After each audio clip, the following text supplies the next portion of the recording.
And we are back with Josephine Mackeras, the maker of Alice. So we often, talk, I do a lot of commercials as well. I actually, produce a lot of commercials. And so, Right. and so I know a lot about some of these things you're talking about, casting and some of the challenges, and I really enjoy doing it. And sometimes we talk about how difficult it is, even with certain commercials and things we want to do and hurdles that come up in the production process, just because of the sheer number of moving parts and people and everything that has to, and the money part of it, like you said. I think you said before it was really kind of part of a kind of a miracle that Alice was made. Would you still agree with that now, having gone through the whole process? Yeah, a miracle. It's a I mean, I think it's kind of a miracle it just did as well as it did. But I mean, like I was like a slave for about, 3 years to this movie. So I guess if you're willing to really just give everything, in a way, it's sort of like I feel like Alice should inspire filmmakers. Like, you can do this. You can just make your movie. Because I know, especially in France, where everything is very, I think it's more common in America that people make things. They just go out and just do it. Whereas in France, you can meet directors who are waiting for 10, 12 years to get a film made. And, that's depressing. Like, that's a lot of wasted time. So I feel like Alice should be like, you can do this, if you write a script that doesn't have, it's not too complicated production wise, you can go out there and make it for, on your credit card, I mean, with today's technology, I wouldn't, if you can get money, it's much better, but, let Alice be an inspiration in that regard. I'd like to say. We were talking a little bit before about South by Southwest and how it kind of basically changed everything for you in the film. And you said you were dancing around when you got the call. Where were you when you got the call? I was at South by. I was in the audience of the awards show.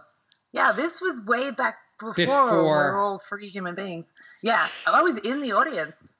Yeah. So did you have any feelings or premonitions it might happen? No. I thought I might win the cherry pickers, and I did. But the big one, I don't know. I really know. I mean, it was. I guess I don't know. No, I don't know. I don't know. No, I don't think so. I mean, I don't know. Not really. I mean, I was in absolute shock when I won. It was like, oh my God, Yeah. Now, let me ask you this: what makes you want to tell stories? I mean, you said earlier you're an actor. You switched from acting to filmmaking. Is it because maybe you thought you had something to say? I mean, what made you decide to make that leap from acting to actual filmmaking? Because I feel like I've got too much to say. I mean, it's really, I don't mean to, like as an actress, and it's very interesting because the moment I really went to New York and studied filmmaking was the moment that I had the opportunity to get into a very big agency in London, an acting agency that was like, it's like what every actor wants because that's how you get the work is you get the big agents. And I had it was a possibility, and it was so interesting when success was that close. I realized this is not what I wanted, and I went to New York. So I feel like and the big thing was having too much to say, like working on Home and Away or whatever. I will never be satisfied. I've just got to, I love working on things that have a purpose and, exploring something of meaning, So, yeah. Who would you say are some of your biggest film influences? Oh, wow.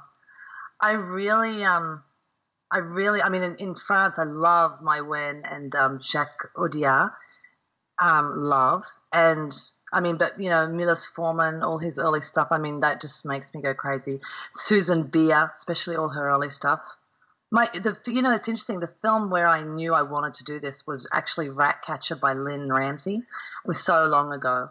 I know you probably don't even, right? It's so long ago, but that's when I wrote, and I was like, I just remember I was so high after seeing that film.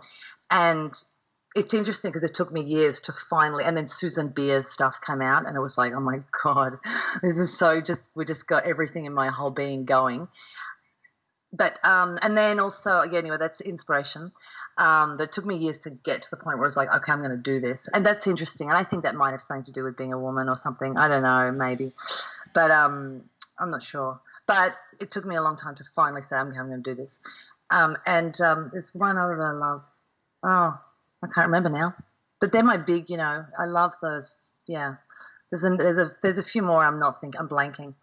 But yeah. Do you have any advice? I mean, you talked a little bit earlier about, how this could be an inspiration to other filmmakers. Do you have any advice to other up and coming filmmakers on things to do or not to do that you've learned firsthand on this? Honestly, my biggest piece of advice, and people might not like this, but it's true, is work on the script. Like, get the script rock solid. Everybody wants a good script. Everybody wants a good script. They're the rarest thing. They're the rarest thing in the whole industry is really great stories, like hit the nail on the head. If you can really work your script, that's how you'll get the actors. That's how you'll get, that's why everyone said yes to working on this for free. Is they love the script. So do you know what I mean? And so I think it's interesting, and it doesn't cost money to write. Well, it all starts with that. Though. I mean, it starts with that. Yeah. If you can get a great script, you're off and running. You're so ahead of the game. You're so ahead of the game.